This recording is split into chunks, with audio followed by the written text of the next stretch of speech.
1964년 3월 27일자 뉴욕타임스 헤드라인 기사에는 이런 내용의 기사가 실렸습니다.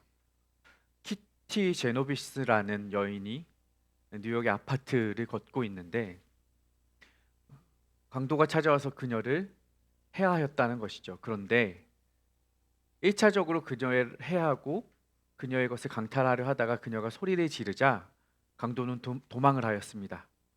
그런데 그렇게 시간이 흘러도 아무도 그녀를 도와주러 나오지 않자 안심한 강도는 다시 한번 재차 그녀를 찾아가서 강도하고 그녀를 살해하였습니다. 그렇게 주거지 한복판에서 도심 한가운데에서 29세의 젊은 여인은 안타깝게도 누구의 도움도 받지 못한 채 목숨을 잃는 사건이 발생하였습니다. 그런데 그 기사에는 더욱 재미있는 내용이 기록되어 있습니다. 그 당시 그녀를 도와주기 위해서 아무도 나오지 않았는데, 그렇다면 아무도 그녀의 고함 소리를 듣지 못해서, 도움을 요청하는 소리를 듣지 못해서 나오지 못한 것이냐? 아니라는 거죠. 조사해 보니 그 당시 그녀의 외침을 들었던 사람이 38명이 있었다는 거예요. 그런데 그들은 아무도, 그들 중에 누구도 그녀를 도와주기 위해서 내려오거나 신고하거나 보살피지 않았기 때문에 그녀는 결국 살 수 있는 기회가 있었음에도 불구하고 죽었다는 것이죠. 사람들은 이것을 제노비스 신드롬, 그녀의 이름을 따서 제노비스 신드롬 혹은 방관자 효과라는 사회적인 용어를 만들었습니다. 다 도울 수 있지만 누구라도 그것을 할 수 있다면 굳이 내가 나서지 않아도 되겠지. 많은 사람들이 있으면 그 사람 중에 굳이 내가 나서지 않아도 누군가 가서 그 사람 도와주겠지라는 방관자적인 위치에 서서 누구도 결국은 아무도 나서지 않게 되는 상황을 일컬어 제노비스 신드롬이라 이름합니다. 그런데 2016년 뉴욕타임스에는 오보 기사를 정정하는 정정 기사가 실립니다. 약 50년이 지난 상황이죠. 무슨 말이냐? 당시 이 상황과 이 사건을 기이하게 여겼던 기사가, 그리고 그녀의 동생이 다시 한번 재조사를 한 거예요. 그랬더니 실제로 이 사건과 상황을 목격하거나 들었던 사람은 38명이 아니라 6명에 지나지 않았고, 신고를 한 사람이 아무도 없었던 것이 아니라 실제로 그 중에 2명은 911에 신고를 하였고, 아무도 보살피지 않은 것이 아니라 그 중에 실제로 소피아라는 여인은 제노비스가 숨을 거두기까지 그녀와 함께 있었다는 것입니다. 그러니 그 사실은 거짓이었다는 것이죠. 그 기사는. 그런데 그렇다면 방관자 효과도 거짓이 되는 것인가? 제노비스 신드롬도 없던 일이 되는 것인가? 아니라는 거예요. 그 이후에 많은 사람들이, 사회학자들이 이 사건을 재조명하면서 이 상황을 비슷한 조건으로 맞추어서 실험을 해보았습니다. 그 중에 유명한 책을 저술한 말콤 글래드웰이라는 사람이 티핑 포인트라는 저서에서도 기록한 상황인데요. 결국 어떠한 특별한 상황에서 말씀드렸다시피 내가 굳이 나서지 않아도 누군가 그 일을 할 수 있을 것 같으면 결국 아무도 나서지 않는다는 사실이 여러 실험을 통해 확인이 되었고 증명이 되었습니다. 그리고 이것은 단지 우리 사회 단면을 보여주는 것일 뿐만 아니라 우리 인간이라는 본성 자체를 드러내어주는 사건이고 용어입니다. 그것은 단지 1900년대 뉴욕에서만 있었던 일이 아니라 인간이 살아가는 곳이라면 어디에서든지 발견될 수 있는 현상이라는 것이죠. 굳이 내가 하지 않아도 누군가 하겠지, 누군가 도와주겠지, 누군가 섬기겠지, 누군가 보살피겠지. 이것은 지금으로부터 3,500년 전 이스라엘 고대 사회에서도 있었던 일입니다. 그래서 신명기의 기자는 이것을 기록하고 있는 것이죠. 오늘 본문은 다른 사람이 곤경에 처해 있는 상황 속에서 그것을 굳이 내가 나서서 돕고 싶지 않을 때 하나님 우리에게 어떠한 마음 자세와 태도로 직면해야 하는지 성경적인 교훈을 통해 우리에게 가르쳐 주고 있습니다. 오늘 본문은 이스라엘 백성이 출애굽 이후 출애굽의 여정 마지막 가나안 땅에 들어가기 직전에 모세가 출애굽 2세대들에게 전한 메시지의 일부입니다. 자, 그들은 지금까지 계속해서 행진과 수경을 반복하였습니다.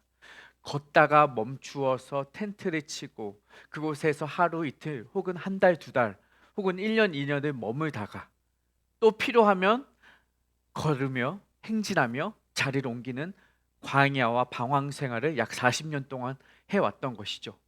그렇게 약 250만 명의 인구가 군집 생활을 해나갑니다. 사람이 모여서 공동체 생활을 하다 보면 여러 가지 문제도 발생하게 되죠. 그래서 이들 안에서는 특별한 규칙과 따라야 할 법이 필요했던 것입니다. 그래서 오늘 본문과 같은 생활 윤리, 그들이 규칙으로 따라야 할 법과 윤례들을 이스라엘 백성들에게 가르쳤던 것이에요. 그리고 오늘과 같은 본문은 특별히 일상생활에서 겪게 되는 소소한 문제들까지도 기록하고 있는 것을 볼 수 있습니다. 우리가 보았다시피 성경 본문은 길 잃어버린 소나 양을 발견하거든 주인 찾아 주어라, 이 이야기를 기록하고 있어요. 이게 뭐가 대수롭고 대단한 것이냐 싶지만 성경은 이 이야기를 분명하게 기록하고 있습니다. 생각을 해보십시오. 수많은 인구가 250만 명이 행진을 합니다. 그러다 보면 그들과 함께하던 가축들이 행진하다 보면 놓칠 수도 있고 길을 잃을 수도 있지 않겠습니까? 당시 변변한 울타리가 있었던 것도 아니고 우리가 만들어져 있던 것도 아니니 그냥 끈 하나에 뭐 동물들 엮어서 가다가 그 중에 하나는 이탈할 수도 있고 길을 놓칠 수도 있고 주인의 손에서 빠져나갈 수도 있다는 거예요. 그러면 그것은 별것 아닌 일처럼 보일지라도 그것을 소유한 소유자 주인의 입장에서 본다면 가슴 아픈 일이겠죠. 여러분이 키우던 강아지 한 마리 길에서 놓쳐서 집에 나갔다고 생각을 해보세요. 얼마나 마음 아프시겠어요. 강아지 키워보신 분들이라면 충분히 공감하실 거예요. 그러니 그 잃어버린 사람의 마음을 헤아려서 그 짐승의 주인을 찾아줘라, 이것입니다. 1절에도 보면 다시 한번 읽어봅시다. 시작. 제 소나 양이 길 잃은 것을 보거든 못 본 채 하지 말고 너는 반드시 그것을 끌어다가 돌릴 것이요. 그냥 지나치지 말라는 거예요. 주인 찾아주라는 거예요. 그리고 만약 그 주인이 누군지 모르면 집에서 데리고 있으라는 거죠. 그것은 짐승을 잃어버리든 옷을 잃어버리든 핸드폰을 놓고 가든 그거 보면 다 주인 찾아줘라. 잃어버리면 얼마나 속상하겠느냐.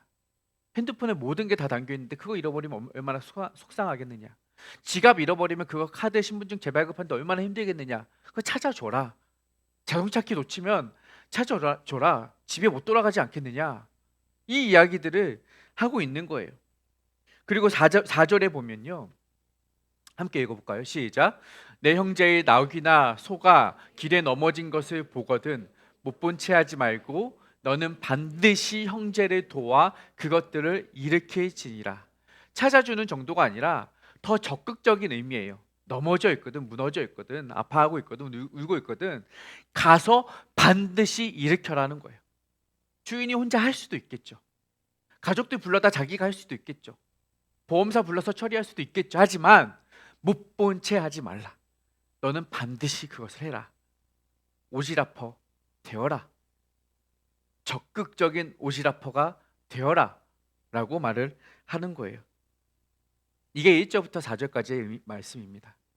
형제들의 공경을 보거든 적극적으로 가서 살펴보아라. 왜 그런가? 무슨 일인가? 내가 도울 수 있는 일이 뭔가? 그런데 5절부터 오늘 읽었던 12절까지 본문은 약간 결이 달라요. 또 다른 상황들이 나타나요.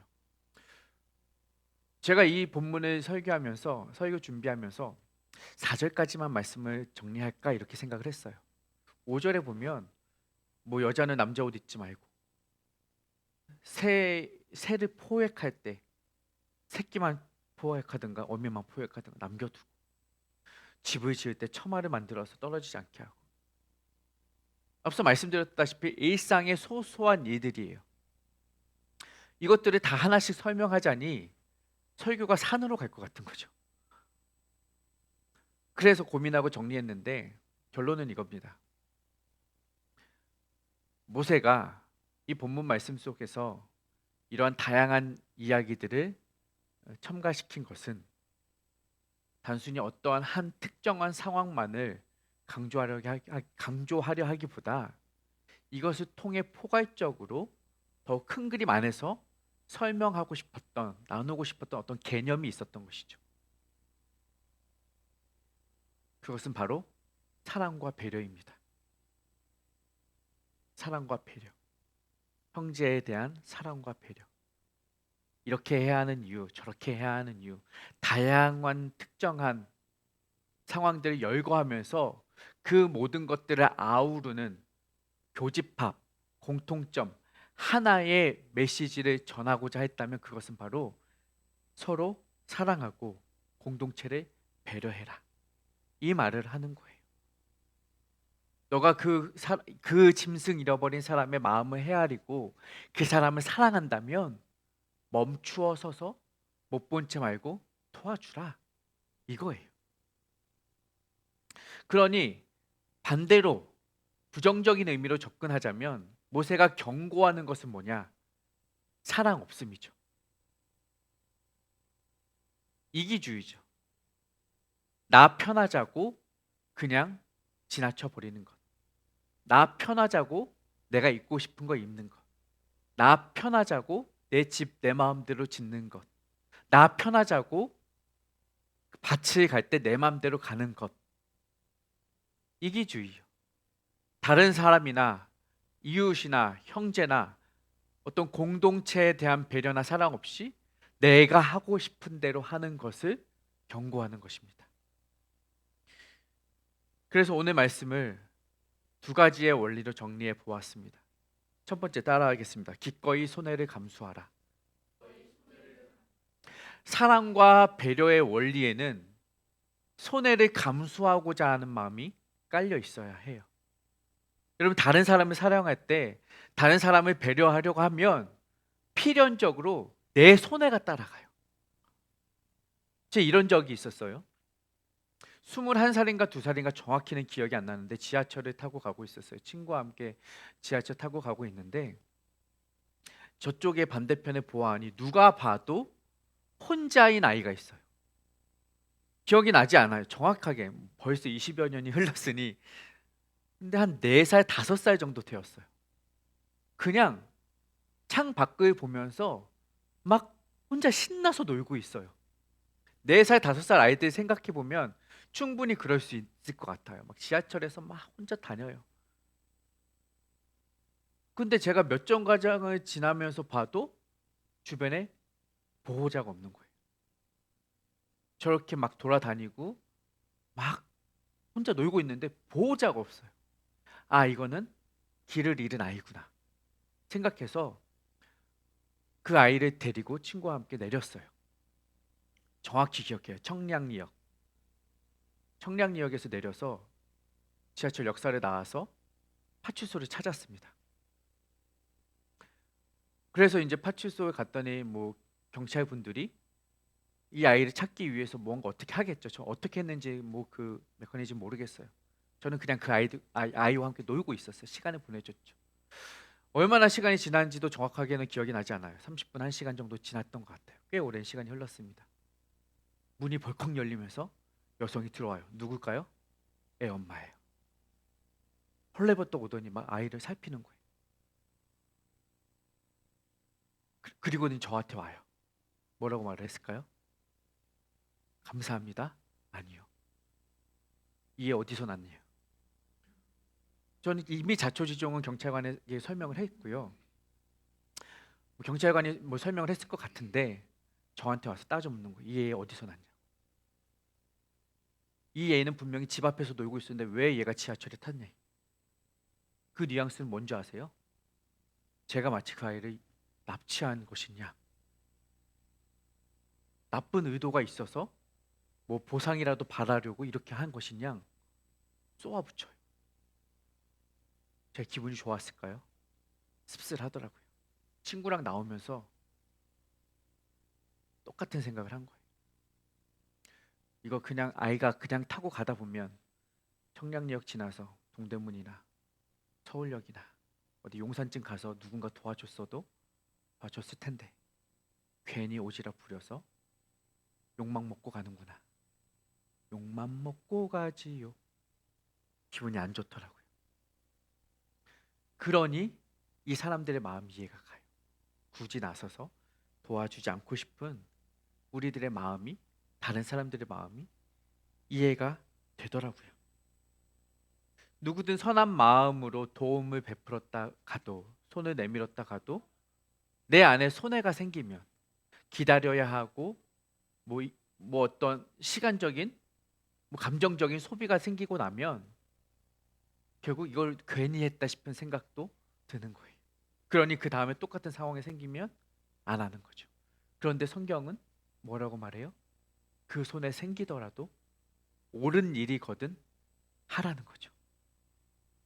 그 어머니의 마음을 생각해서 집 앞에서 놀던 아이가 어떻게 되었는지 몰라도 잃어버렸을 때 그 30분, 1시간 모르겠어요. 제가 발견한 이후로 1시간 이상 지났으니 그 더 많은 시간 동안 엄마는 이 아이를 찾아다녔을지 모르겠죠. 그 엄마의 마음을 생각해서 하라는 거죠. 그 엄마가 상심한 마음의 크기에 비하면 너가 겪은 그 상처는 더 작은 것일 거라는 마음이에요. 여러분 아이들 키워보셔서 아시잖아요. 2절에도 분명히 말합니다. 짐승의 주인이 멀리 있거나 누군지 모르면 데려다 보살피라.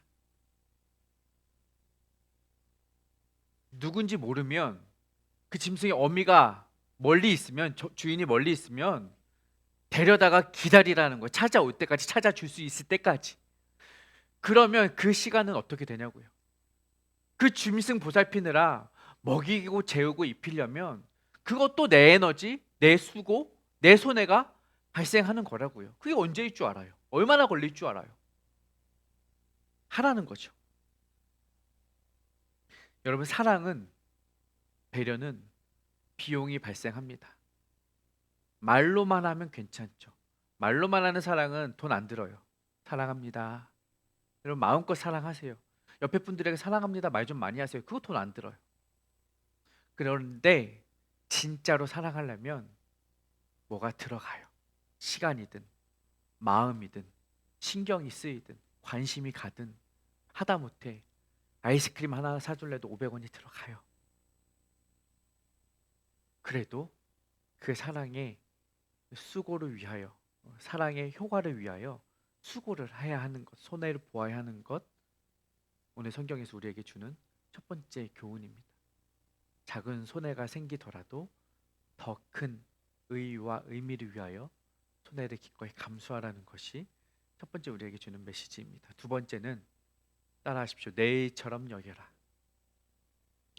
내일처럼 여겨라. 한 농부가 개와 고양이 두 마리를 키우고 있었대요.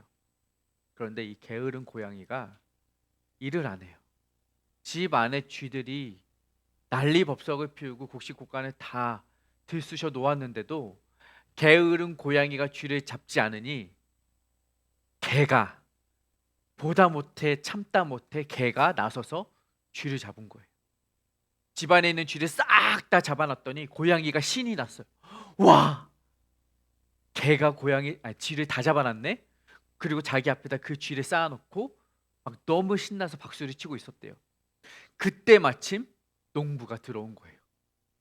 농부가 보아하니 고양이가 쥐를 다 잡아놨네? 옆에 보니 쥐 잡느라 피곤해 지친 개는 저 볕에서 낮잠 자고 자빠져 있네. 개는 뻥 차버리고 고양이한테 생선을 줬답니다. 이 상황을 가리켜서 중국에서 나온 말이 별관한사라는 말입니다. 비관시시 별관한사. 남의 일에 간섭하지 마. 남의 일에 간섭하지 마. 개와 고양이는 남이라는 거예요. 굳이 서로 간섭할 필요가 없다는 거예요. 중국에서는요, 이런 일들이 비비재해요. 사건이 발생해도, 사고가 발생해도 도와주질 않아요. 길에서 누가 막고 있어도 도와주질 않아요. 사고를 겪어도 도와주질 않아요. 어려서부터 부모들이 그것을 주입식으로 가르친답니다. 비관시행시. 도와줄 필요 없어. 그 사람하고 너는 아무 상관없어. 과연 그러하냐 이거죠. 그 사람이, 그 어려움을 겪고 있는 사람이 나와 관계없는 사람이냐 이거죠. 내 일이 아니냐 이거죠. 여러분에게 묻고 싶습니다. 우리가 남입니까? 우리가 남이가, 이런 말이 있잖아요. 남입니까?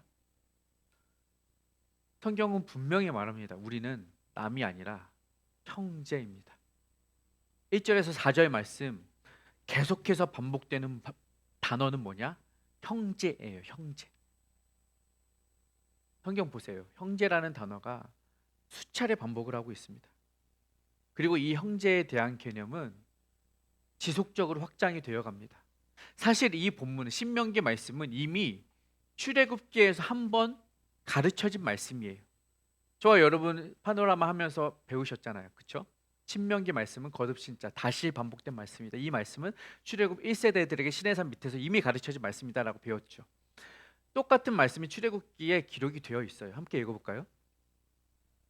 23장 4, 5절 시작.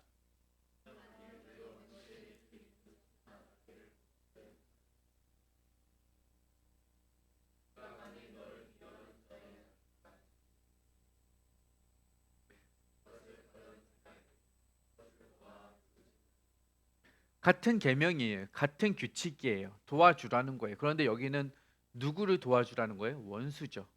약간 범위가 좁아요. 원수라는 개념으로 한정을 했어요. 사실 이 다니다 보면 뭐 그 안에 원수가 있을 수도 있고, 그 원수라 할지라도 도와주라는 의미인데, 그 개념을 신명기에서는 형제로 확장을 했습니다. 동족이라는 거죠. 그게 원수든 친구든 누구든 형제, 이스라엘 민족 모두에게 그 개념을 확장하여서 신명기는 말하고 있는 거예요. 어떤 특정한 대상에서 동족이라는, 형제라는 더 큰 개념을 확장을 했죠. 그런데 이 개념을 예수님은 더 확장시킵니다. 신약에 가면 누가복음 10장에 어떤 이야기가 기록이 되어 있느냐? 길 가다가 강도 만난 사람, 그리고 그 강도 만난 사람을 도와주는 선한 사마리아인. 율법학자들이 와서 묻죠. 예수님에게 사랑에 대해서 물었을 때 어떻게 사랑해야 합니까? 그때 이 이야기를 말하면서 예수님은 말합니다. 이 중에 누가 이웃이냐? 사마리아 사람, 그를 도와준 사람이 이웃입니다 라고 말을 해요. 너도 가서 이와 같이 해라. 여기서 말하는 이웃은 형제에서 더 확장된 개념이고, 그리고 모든 사람에게 확장되는 개념입니다.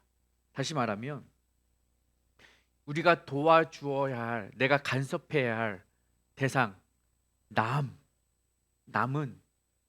성경에서는 원수나 형제에서 더 큰 모든 이웃으로 확장이 되어 가는 거예요. 여기서 선한 사마리아인은 이방인이었거든요. 형제라는 이스라엘 동족에서 이방인까지로 더 확장되어 가는 거예요. 상관없죠. 나랑 다르죠. 우리 이웃도 아니고, 우리 동족도 아니고, 우리 가족도 아니고, 우리 교회 사람도 아니고, 우리 회사 사람도 아니고, 우리 아파트 사람도 아니고, 그러나 도와주라는 것이죠. 이 개념을 예수님은 확장시켜 가시는 거예요. 여러분, 그러므로 이 사랑의 개념, 우리 사랑의 원칙을 수행해야 할 때 우리도 가서 이와 같이 해야 한다는 거예요. 우리가 사랑을 베풀어야 할 대상은 단지 어느 누구, 어느 위치, 어떤 상황에 있는 특별한 사람이 아니라 곤경에 처해서 도움을 필요로 하는 누구라도 우리는 가서 도와줄 수 있어야 한다는 것입니다. 그 사랑과 배려의 원칙과 원리는 어떤 특별한 사람에게만 적용되는 것이 아니라 우리의 삶에, 우리의 몸에 젖어들고 스며들고 배어들어서 자연스럽게 누구에게라도 펼쳐질 수 있는 것이어야 한다는 것입니다. 여러분, 그것이 쇠를 포획하는 일이든, 그것이 집을 짓는 일이든, 그것이 밭에 결의를 가는 일이든, 가축을 돌려주는 일이든, 세세한 어떤 특정한 상황만 생각하지 마시라는 거예요. 우리의 모든 전 삶의 순간순간마다 살펴보라는 거예요. 누가 공경에 처해 있는지, 도움이 필요로 하는지 살펴서 우리의 삶의 원리로 삼아야 한다는 것입니다. 그러므로 기독교는 사랑인 거예요. 그러므로 기독교는 사랑인 거예요. 그러므로 크리스천은 배려하는 사람이어야 하는 거예요. 누가 보아도, 누가 만나도 저 사람은 크리스천이구나, 믿는 사람이구나, 하나님의 자녀구나, 링크처치 성도구나. 왜? 그 사람의 삶의 원리가 사랑과 배려이기 때문에, 누구를 만나도 그게 드러나야 하기 때문에 그렇습니다. 그리고 그것은 모든 시 공간을 초월하여 계속해서 확장되어야 하는 것입니다.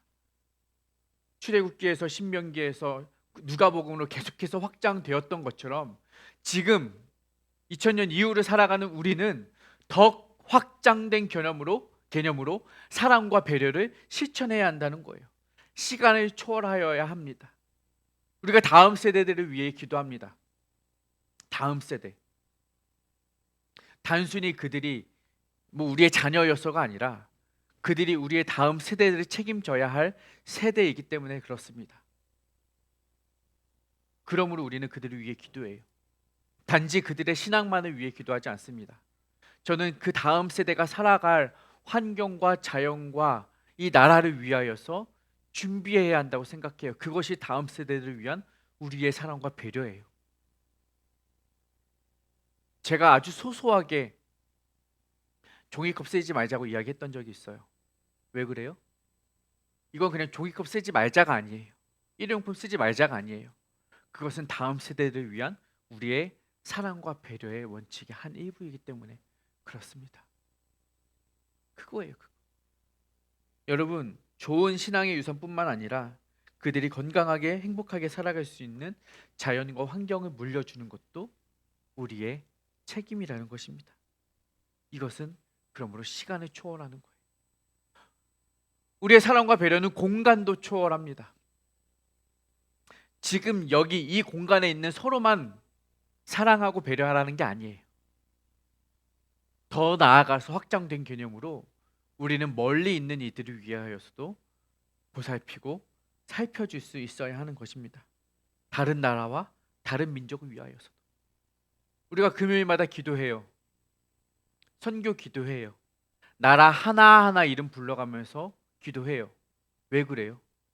알지도 못하는 나라, 가보지도 않은 나라, 우리 친구, 친척이 가서 살고 있지도 않은 나라 위해서 왜 기도해요? 이 개념 때문에 그래요. 사랑과 배려의 원리는 공간을 초월하기 때문에 그렇습니다.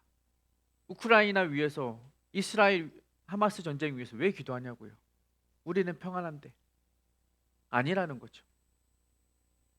그 개념은 공간을 초월해야 해요. 의료 파업을 위해 기도합니다. 당장 나는 문제 없는데 왜 기도해야 합니까? 아니요, 그것은 남의 문제가 아니라, 의사들 문제가 아니라, 환자들 문제가 아니라 내 문제라는 거예요. 그 개념으로 우리가 생각을 확장하셔야 돼요. 크리스천이라면 우리의 생각이, 우리의 사고가, 우리의 공동체에 대한 개념이 너무 편협해요. 사실 저도 그래왔고, 여러분, 이 형제에 대한 개념, 공동체에 대한 개념을 더욱 확장해야 합니다. 더 크게 보셔야 해요. 우리는 공동체라고 이름하기에도 부끄러울 만큼 지극히 편협한 시각으로 나만 봐요. 조금 나아가서 본다는 게 겨우 우리 가족 정도 보겠죠. 우리가 그래요. 나를 위해 투자하고 가족을 위해 투자하고 나를 위해 손해보고 가족을 위해 손해보죠. 근데 남을 위해서 이게 안 되는 거예요. 이게 남이라고 보여지니까. 성경은 남이라고 말하지 않는다고. 공동체다. 너가 돌보고 보살펴야 할 대상이다라고 말을 하고 있습니다. 여러분, 잘 사는 나라 살고 싶고, 잘 가꾸어진 도시 살고 싶고, 잘 준비된 교회 다니고 싶습니다. 우리의 마음이에요. 내가 굳이 수고해서 잘 만들고 싶진 않아요. 그냥 잘 되어 있는 곳에 살고 싶어요. 잘 되어 있지 않는 나라라고 생각을 하니까 타의 조선에서 미국 가서 사는 거죠. 잘 준비되지 않은 교회라고 생각하니까 나가서 다른 교회 가요. 그럼 어디까지 갈 겁니까? 여러분, 그런 공동체는 없습니다. 우리가 잘 가꾸고 잘 만들고 잘 세워가야 할 책임이 우리에게 있는 거예요. 서로 다른 사람을 돌보아 주는 것. 그것이 남이 아니라 공동체라는 개념 안에서. 빌립보서 2장 4절에 보니까 다른 사람의 일을 돌보아라. 살피고 돌보라는 말씀을 성경은 다 여러 번 반복을 하고 있습니다. 여러분, 우리가 스스로를 돌아봅시다. 나는 잘 돌보고 있는가? 잘 살펴보고 있는가? 친구 2 유호성 씨가 이런 멋진 대사를 했어요. 제가 그대로 읽어볼게요. 와, 피도 한 방울 안 섞인 놈들끼리 형님 동생 하면서 뭉쳐 다니는지 아나? 같이 배고프고 같이 도망 댕기고 같이 죽을 뻔하고 같이 엉엉 울어도 보고 그래야 형님 동생 식구가 되는 기다. 제 사투리가 약간 어색한 관계로 번역을 해보겠습니다. 혹시 너는 아니? 왜 가족이 아닌 사람들끼리 형님 아우 하면서 어우러지는 줄 아니? 같이 배도 고프고 같이 뛰어도 다니고 같이 어려움도 이겨보고 슬플 땐 함께 울어주고 도와주어야 형님과 아우와 식구가 되는 것이란다. 여러분, 조직도 건대도 깡패도 서로 살펴주고 돌보아주는 공동체이더라고요. 믿는 사람들은 어떤 공동체인지 돌아보자는 거예요. 우리는 신명기입니다. 이스라엘 백성은 그리고 모세는 이러한 정의로운 사회, 살기 좋은 동네, 다니고 싶은 교회, 사랑과 배려가 넘치는 공동체를 꿈꾸며 이 말씀을 나누었을 것입니다. 모세는 그것을 기대하며 출애굽 2세대들에게 이 말씀을 가르쳤을 것입니다. 약속의 땅을 눈앞에 두고 있습니다. 가나안 땅 신도시 개발 계획을 앞두고 있는 것이죠. 이제 저 땅을 어떻게 대간하고 정복하고 다스려서 멋진 도시를 만들 것인가. 신도시를 구상하면서 들어갔을 거예요. 그 앞에 서 있을 거라고요. 신도시 개발할 때 무슨 계획 세우겠습니까? 모세는 하나님의 말씀을 가르치는 계획부터 세웠습니다. 다른 것 아니죠. 하나님의 말씀이 가르쳐져야 그 땅 안에 들어가서 이들이 도시를 건설하고 나라를 세웠을 때, 민족이 세워졌을 때 하나님의 백성으로 하나님의 나라로 세워지겠구나. 하나님이 기뻐하시는 나라를 세우고 싶은 꿈을 꾸었던 거예요. 양주 옥정 신도시가 세워진 지 약 8년 정도가 지났더라고요. 링크처치는 정확히 작년 4월에 공사장에서 첫 예배를 드렸습니다. 무슨 꿈을 꿀까요? 가나안 땅을 앞두고 있는 모세와 같은 꿈을 꾸고 있는지요? 이 도시를 바라보면서, 옥정 신도시를 바라보면서 우리는 어떤 꿈을 꾸고 있느냐고요. 저는 여기 오면서 교회를 세워야겠다는 꿈 꾸지 않았습니다. 저는 도시를 세워야겠다는 꿈을 가지고 들어왔습니다. 이 도시가 하나님이 기뻐하시는 도시가 되도록, 그 일을 위하여 링크처치가 할 수 있는 일이라면 뭐든지 있었으면 좋겠다. 그것이 작은 일이라도 그 일을 위하여 교회가 쓰임 받았으면 좋겠다라는 꿈을 갖고 들어왔어요. 하나님이 기뻐하시는 도시, 하나님이 즐거워하는 동네, 모두가 살고 싶어하는 마을, 그 일을 위하여 링크처치가 해야 한다는 거예요. 왜? 그것이 성경적인 개념이니까. 그것이 신명기를 기록한 이유이고, 그것이 오늘 말씀을 주신 이유이니까. 그래서 우리 링크처치는 달라야 하고요. 우리가 가지는 생각도 달라야 합니다. 도시를 보는 시선, 도시에서 감당해야 할 사명과 사역이 달라야 합니다. 여러분, 우리의 배려의 차원은 저들과는 달라야 합니다.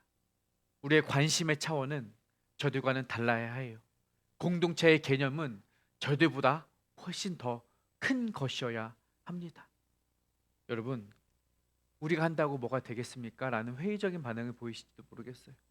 나 하나가, 이 작은 교회가 뭘 하겠습니까? 사실 뭐 할 수 있는 게 없어요. 해보니 너무나 작고 미비해요. 엄청나게 영향력 있는 것을 할 수가 없어요.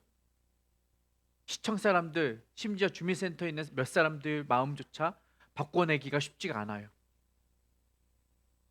그런데 여러분, 소수의 법칙이라는 개념이 있습니다. 엄청 많은 사람들이 하지 않아도 몇 사람이라도 충분히 가능하다는 거예요. 작은 것이 번져서 큰 변화를 일으킨다는 것이죠. 여기 요만한 A4 용지 한 장 있다고 가정을 해보십시다.